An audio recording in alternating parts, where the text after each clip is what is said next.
trips me out because it's almost like when you're living your day-to-day, you're more of a character in your normal day-to-day than I feel like I would be in that ring. You can't be who you want to be at work when you clock in sometimes. You know this. Like if your boss is getting on you about something or he's saying this, like you can't body slam him. Why do you do this? I want it. Yeah. It's like that simple. Like people talk all the time about stuff that they want. I want this, I want that. Why can't I have this? Why can't I have that? If you want it, you go get it.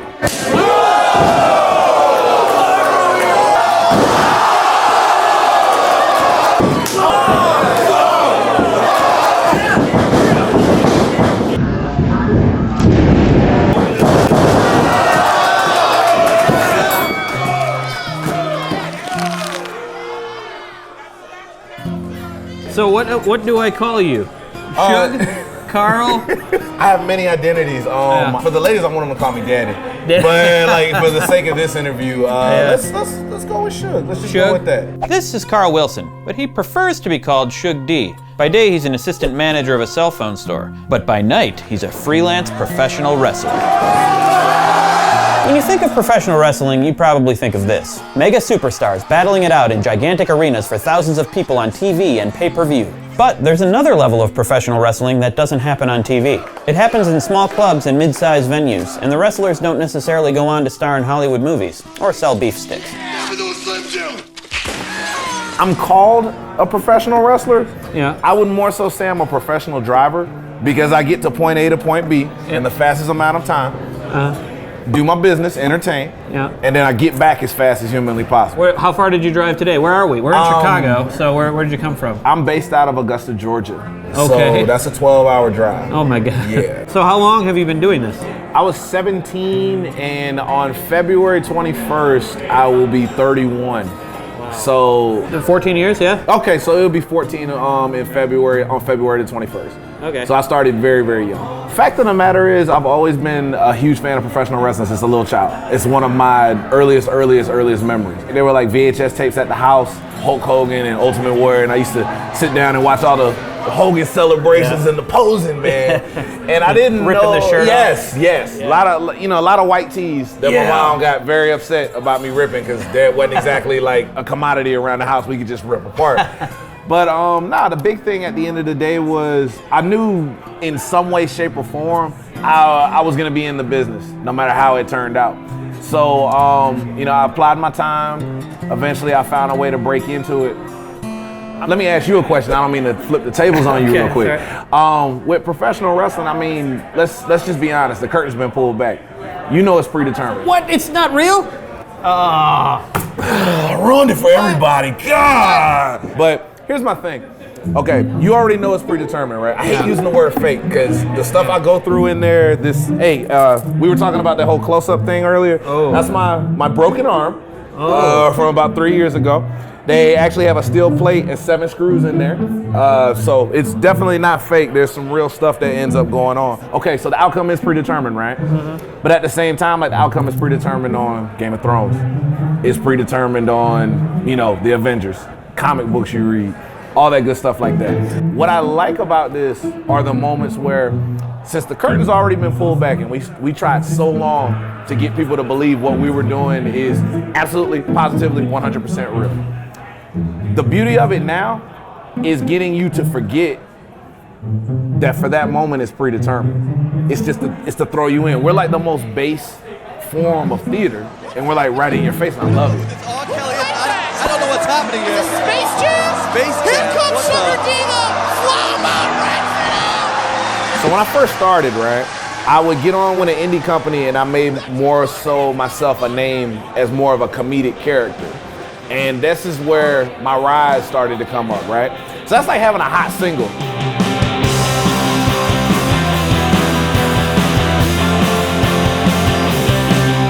The big thing is, it's like, I had one of those moments, and then when everything kind of fizzled out with that company, I was back at bottom. It's like you had the single, they didn't really trust in you putting anything else out, so they dropped you, and you're back on the road again. You're square one. Yeah. So now you're back at this moment where you're trying to reinvent and try and show these people what you're worth, like what you really have.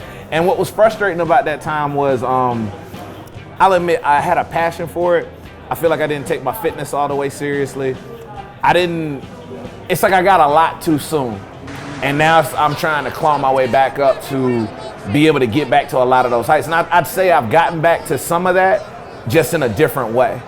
I would like to be able to get to a super high level, like a contract on TV every week, everything to that effect.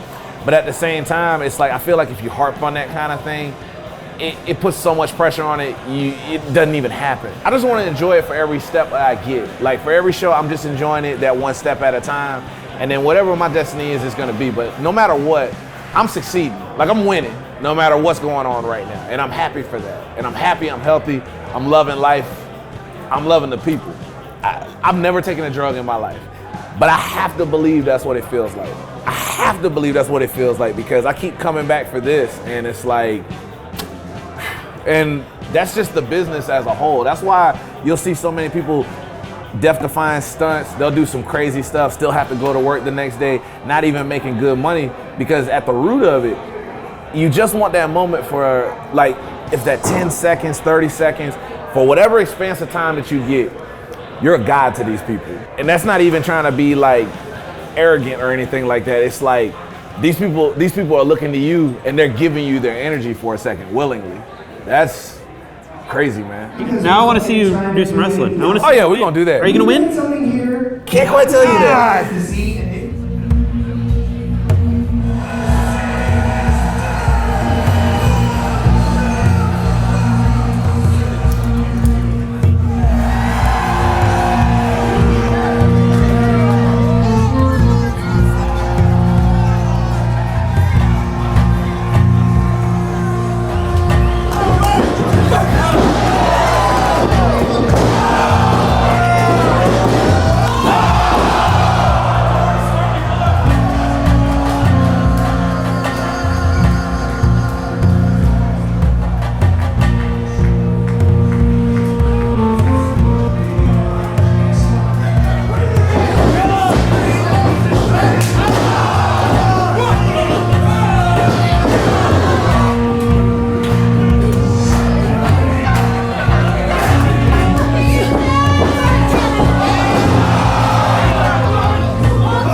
further than I ever expected to be. There were people that thought I would never leave the state. And every day, I'm proving them wrong. The biggest thing that kills me about this is, and I think that anybody in this business can relate, if you got a dream, anybody can relate. How many times have you chased something and you've thought about it and it's like you've had second, third, 15th thoughts about just stopping because it's just not gonna happen. Sometimes you're telling yourself that it's not going to happen. But the thing is, I live in fear of the fact that if I don't keep going, I could have been right there and I didn't even know it. And that's gonna eat me alive inside. So it's one of those situations where you have to make the choice between you can keep going and I guess by other people's determination fail, but at least you knew what the outcome was, or you could cut your losses, you could buckle down, you could find a different dream, find something else, but at the same time you're always gonna get eaten up by what could have been. And I don't like what could have been. I can't deal with that. Don't ask for permission to be great. Just be. So what do you guys think? Do you want to be a professional wrestler like Suge D, or do you have your own dream that you're chasing? And does it matter to you that wrestling is predetermined? Does it ruin it for you, or can you enjoy it for what it is? And should I give Matt a pile driver? Let us know in the comments. Also, what is a pile driver? Also, should I tear my shirt off and go like this? Brother. Big thanks to Suge D for sitting down and talking with us. There's a link to his Twitter and Facebook down below.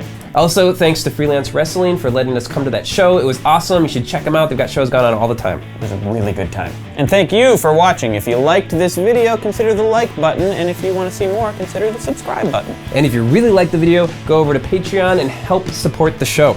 Last week we talked with Charles Trippy. Here's what you guys had to say. Jules Prince and Danny Cat were wondering what the appeal is with Charles Trippy that he'd have millions of people subscribe to his channel. Well, making this video involved a lot of research, which meant a lot of watching of Charles Trippy's videos, and I have to say, he is a pretty appealing guy. He's funny and charming and pretty cute, but he's also pretty genuine, and I think that's really what people like about him. It's like watching reality television if reality television was actually reality. So you should check him out. You might like him. Many of you told us about records you have broken or are attempting to break. Sarah Rose Solo is attempting to row all around Britain's coastline, and she kind of downplayed it in the comment. Sarah, do not downplay that. That's amazing. If we're ever in Britain, we definitely want to sit down and interview you, and we're probably not going to row ourselves, though, because we're lazy. The Fatty Fatty One said that they helped break the world's largest Nerf gun fight record last year. Well, we're going to break the world's largest The Good Stuff on-set Nerf fight battle record. Ah! Mine's jammed! Oh! Oh! Oh, stop it!